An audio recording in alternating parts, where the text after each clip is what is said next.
दोस्तों आज की इस वीडियो में हम बात करने वाले हैं इक्विटी म्यूचुअल फंड के बारे में कि इक्विटी म्यूचुअल फंड होता क्या है। लेकिन इस पे हम बात बाद में करेंगे, क्योंकि अगर हम अभी इस पे डायरेक्टली बात करें तो आपको बहुत सारी बातें समझ में नहीं आएगी। तो इसके लिए ज़रूरी है कि आपको सबसे पहले ये समझना पड़ेगा कि म्यूचुअल फंड होता क्या है।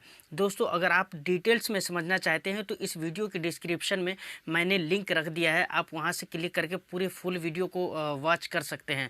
फ़िलहाल मैं शॉर्ट में इतना बता देता हूँ कि म्यूचुअल फंड में एक्चुअली होता क्या है कि उसमें बहुत सारे लोगों का पैसा जमा करके बहुत सारे लोगों से पैसा लेकर एक साथ इकट्ठा, और उसका जो फंड मैनेजर होता है, प्रोफेशनल फंड मैनेजर होता है, वो डिसीजन करता है कि इस पैसे को कहाँ पर लगाया जाए ताकि उसका अच्छा रिटर्न मिल सके। तो उस वीडियो में मैंने बताया हुआ है, जब आप उस वीडियो को वॉच करेंगे तो देखेंगे मैंने बताया हुआ है कि बहुत सारी बातों को ध्यान में रखते हुए, बहुत सारी बातों को मद्देनज़र रखते हुए म्यूचुअल फंड को अलग अलग तरीके से अलग अलग टाइप्स में डिवाइड कर दिया गया है। लेकिन उनमें से जो बिल्कुल एक्चुअली में जो मेन है और जिसके बारे में हर कोई जानना चाहता है, वो 3 टाइप्स के म्यूचुअल फंड होते हैं। पहला होता है इक्विटी म्यूचुअल फंड, और दूसरा होता है डेट म्यूचुअल फंड, और तीसरा होता है हाइब्रिड म्यूचुअल फंड। तो दोस्तों यहाँ पर हम 2 किस्म की नहीं, 2 टाइप्स के नहीं, बल्कि फर्स्ट वाले इक्विटी म्यूचुअल फंड के बारे में हम बात करने वाले हैं कि आखिर इक्विटी म्यूचुअल फंड होता है क्या है, आखिर इस पे बात करने की ज़रूरत क्यों पड़ी है।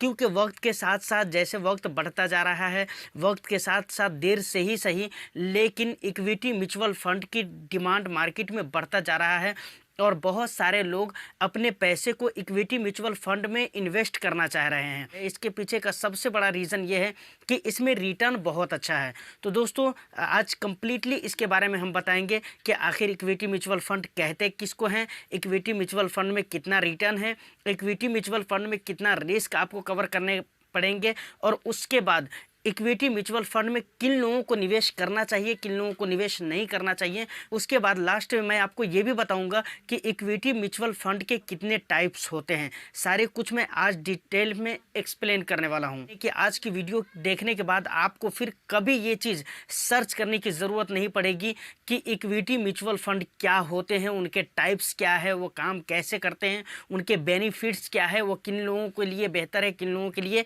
बेहतर नहीं है। तो चलिए वीडियो को शुरू करते हैं। सबसे पहले हम बात करते हैं कि इक्विटी म्यूचुअल फंड होता क्या है। जैसा कि मैंने अभी अभी कहा है कि ये म्यूचुअल फंड के टाइप में से एक टाइप है। जो 3 टाइप्स है इंपॉर्टेंट, पहला है इक्विटी म्यूचुअल फंड, दूसरा है डेट, और तीसरा है हाइब्रिड। उनमें से पहला इक्विटी है। अब जानते हैं कि इक्विटी म्यूचुअल फंड में होता क्या है। इक्विटी म्यूचुअल फंड में इन्वेस्टर के पैसे को स्टॉक या शेयर मार्केट में निवेश किया जाता है, या कंपनी के शेयर्स खरीदे जाते हैं उसके ज़रिए। अब यहाँ पर होता क्या है कि रिटर्न्स इन्वेस्टर को बहुत ज़्यादा मिल जाते हैं। और अगर हम रिस्क की बात करें तो म्यूचुअल फंड के जितने भी टाइप्स हैं उनमें सबसे जोखिम वाला वर्ग अगर कोई है, उनमें सबसे मुश्किल वाला और सबसे रिस्की अगर कोई म्यूचुअल फंड है तो वह इक्विटी म्यूचुअल फंड ही है, क्योंकि यहाँ पर रिस्क बहुत ज़्यादा होते हैं और रिटर्न भी यहाँ पर काफ़ी हाई होता है। वहीं पर अगर हम बात करें डेट म्यूचुअल फंड की एंड हाइब्रिड म्यूचुअल फंड की, तो यहाँ पर रिटर्न भी इतने ज़्यादा नहीं होते, तो रिस्क भी उतना ज़्यादा नहीं होता है। अब सबसे मेन बात ये आती है कि ये चीज़ कैसे डिसाइड होता है कि भाई इन्वेस्टर को कितना ज़्यादा रिटर्न मिल पाएगा, या ये चीज़ अंदाज़ा कैसे लगाया जाता है, कैलकुलेशन इसका कैसे किया जाता है। तो देखिए इसका कैलकुलेशन कि भाई कितना रिटर्न मिल पाएगा बहुत सारी बातों पे डिपेंड करता है। जैसे 1-2 बात मैं आपको बता देता हूँ कि जैसे मानकर चलिए जिस इक्विटी फंड में आप निवेश कर रहे हैं उसका परफॉर्म देखिए कि पहले 3 साल 4 साल 5 साल में उसका परफॉर्म कैसा रहा है, उसने कैसा परफॉर्म किया है। उसके बाद एक बात और भी आती है मेन कि कंपनी जैसा परफॉर्म करेगी। अब ये ज़रूरी नहीं है कि पास्ट में उसने अच्छा परफॉर्म किया है तो आपने अभी प्रेजेंट में इन्वेस्ट किया है तो प्रेजेंट में भी उसका परफॉर्मेशन सही रहेगा, ऐसा ज़रूरी नहीं, उसका परफॉर्म ख़राब भी हो सकता है। तो ये चीज़ इसी पर निर्भर करता है, इसी पर डिपेंड करता है कि कंपनी का परफॉर्म अगर अच्छा रहा तो आपको रिटर्न अच्छे मिलेंगे, रिटर्न बहुत बहुत अच्छा मिल सकता है। लेकिन अगर कंपनी अच्छा रोल प्ले नहीं किया या कंपनी ने अच्छा परफॉर्म नहीं किया तो यकीन माने कि आपके पैसे भी ख़राब हो सकते हैं। इक्विटी फंड की एक ये भी अच्छी बात होती है कि इक्विटी फंड के शेयरों की लगातार कंटिन्यू मतलब उसकी खरीदी बिक्री उसके एक्सपेंस रेशियो को प्रभावित करती है। इसीलिए security exchange board of India ने इसके लिए मतलब इक्विटी फंड के लिए एक्सपेंस रेशियो को 2.5 निर्धारित कर दिया है। अब सबसे इंपॉर्टेंट बात करने वाले हैं कि इक्विटी म्यूचुअल फंड में किन लोगों को निवेश करना चाहिए और किन लोगों को निवेश नहीं करना चाहिए।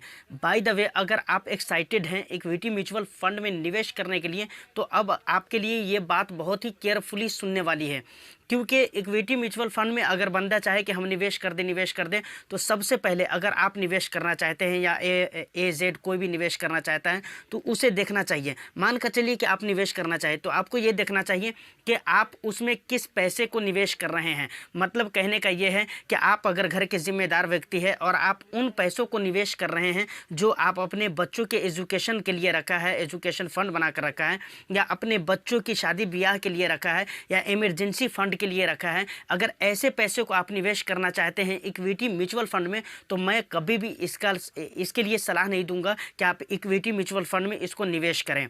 इसी तरीके से अगर आप किसी और भी इम्पोर्टेंट काम के लिए जैसे घर बनाने के लिए या किसी और भी मतलब इम्पोर्टेंट काम के लिए रखे हुए हैं तो ऐसे पैसे को कभी इक्विटी म्यूचुअल फंड में आप निवेश ना करें। इसके पीछे कई बातों हैं और कई सारे रीजंस हैं। सबसे पहली बात कि इक्विटी म्यूचुअल फंड में अगर आप निवेश करते हैं और शॉर्ट टर्म के लिए अगर निवेश करते हैं तो आपके नुकसान होने के, जो आपके पैसे नुकसान होने के 85-90% चांसेस बन जाते हैं। क्योंकि इक्विटी म्यूचुअल फंड में जब भी निवेश किया जाए तो मेरे कहने का मतलब है, बल्कि हर लोगों ने ये कहा है और मैंने बहुत सारे लोगों से सुना है कि इक्विटी म्यूचुअल फंड में जब भी आपको निवेश करना है तो आप लॉन्ग टाइम के लिए करें। कम से कम 5 साल का आप अरसा ज़रूर लेकर चलें, 5 साल के लिए ज़रूर आप निवेश करें, क्योंकि इसमें जो है ना मतलब इक्विटी म्यूचुअल फंड में रिस्क बहुत ज़्यादा होते हैं, लेकिन इसको लॉन्ग टर्म में इन्वेस्ट करके इसके रिस्क को रिड्यूस किया जा सकता है। अब बात करते हैं कि इक्विटी म्यूचुअल फंड के कितने टाइप्स होते हैं मार्केट कैप या कैपिटलाइजेशन के अकॉर्डिंग। अगर मार्केट कैप और कैपिटलाइजेशन अगर आपको मालूम नहीं है तो थोड़ा सा मैं इसके बारे में आपको बताना चाहूँगा। देखिए, मार्केट कैप या कैपिटलाइजेशन का हम यूज़ करते हैं किसी कंपनी के वैल्यू को जानने के लिए। इसके लिए आपको उस कंपनी के बारे में 2 चीज़ें जानना पड़ेगा। सबसे पहला ये कि उस कंपनी के एक शेयर का करेंट प्राइस क्या है, और दूसरा ये कि उस कंपनी के पास फ़िलहाल ऐसे कितने शेयर्स हैं। जैसे मान लीजिए कि एक कंपनी है जिसका नाम है जेड और उसके एक शेयर की करेंट मार्केट वैल्यू जो है, मार्केट प्राइस जो है वो 100 रुपये है, और ऐसे ऐसे उसके पास 20 लाख शेयर्स हैं। तो अब मल्टीप्लाई आप कर दीजिए, 20 लाख को अगर 100 रुपये से मल्टीप्लाई करेंगे तो 20 करोड़ रुपये हो जाता है। तो इसका मतलब ये हुआ कि उस कंपनी का जो करेंट मार्केट वैल्यू है वो 20 करोड़ रुपये है। तो चलिए फिर चलते हैं अपने पुराने वाले पॉइंट पे, यानी इक्विटी म्यूचुअल फंड के मार्केट कैप या कैपिटलाइजेशन के अकॉर्डिंग कितने टाइप होते हैं। पहला होता है लार्ज कैप, और दूसरा होता है मिड कैप, और तीसरा होता है स्मॉल कैप। तो चलिए अब बात कर लेते हैं लार्ज कैप के बारे में कि लार्ज कैप क्या है।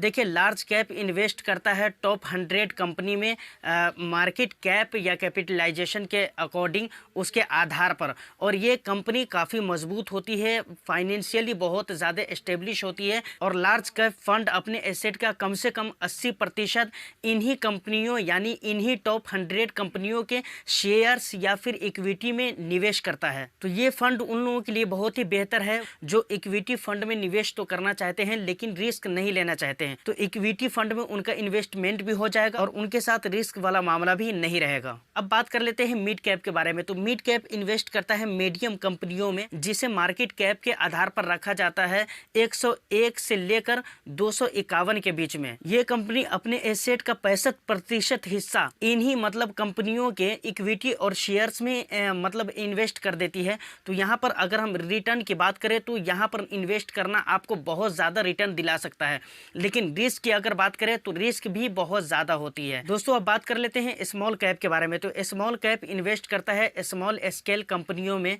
जिन्हें मार्केट कैपिटलाइजेशन के अकॉर्डिंग रखा जाता है 251 या उससे नीचे के नंबर पर रखा जाता है। अगर हम बात करें रिटर्न की तो यहाँ पर large cap and mid cap से ज़्यादा रिटर्न आपको मिल जाएंगे स्मॉल कैप में, लेकिन अगर रिटर्न ज़्यादा मिलता है ठीक उसी तरीके से large large cap and mid cap से ज़्यादा यहाँ पर रिस्क भी मिलता है। इस फंड में वो लोग निवेश कर सकते हैं जिन्हें बहुत कम समय में बहुत ज़्यादा पैसे चाहिए, जो अपने पैसे को लेकर बहुत ज़्यादा जोखिम उठाने को तैयार हो, ऐसे लोग इस फंड में निवेश कर सकते हैं।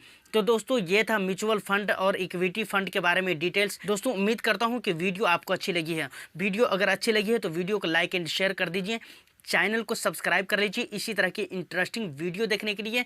जब तक के लिए all the best. Thank you for watching.